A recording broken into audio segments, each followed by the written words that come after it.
بسم الله الرحمن الرحيم.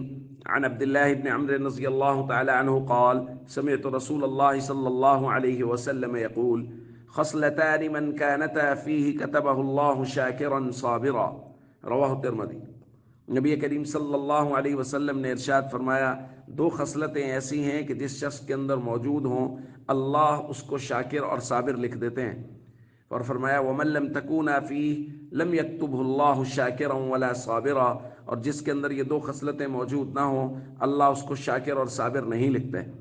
پھر حضور نے ان دو خصلتوں کا ذکر فرمایا: من نظر فی دینہ الی من هو فوقہ فاقتدى به ومن نظر فی دنیاہ الی من هو دونہ فحمد اللہ علی ما فضلہ به علیہ کتبہ اللہ شاکرا صابرا.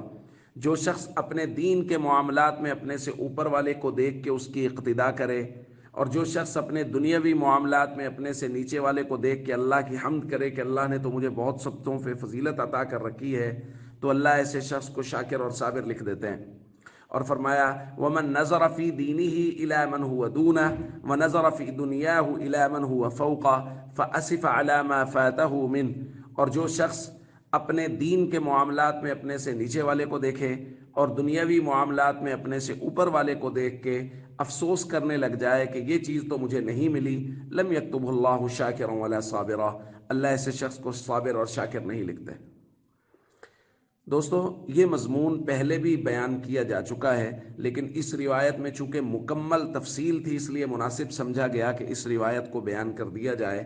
تو دوستو، خلاصہ اس کا وہی ہے کہ دینی معاملات میں ہمیشہ اپنے سے اوپر والے کو دیکھیں. میں 5 وقت نماز پڑھتا ہوں، میرا فلاں دوست ہے وہ تہجد پڑھتا ہے، نفلی عبادات زیادہ کرتا ہے، تو میں اس کی اقتداء کروں، اس کی نفلی عبادات کی اقتداء کروں اور نفلی عبادات کروں.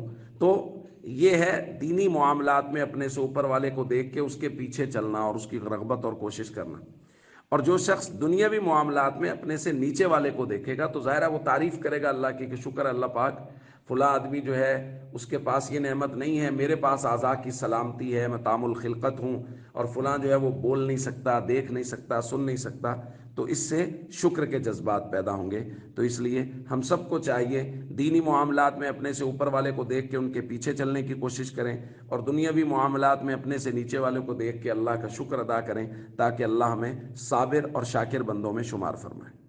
السلام علیکم ورحمۃ اللہ وبرکاتہ.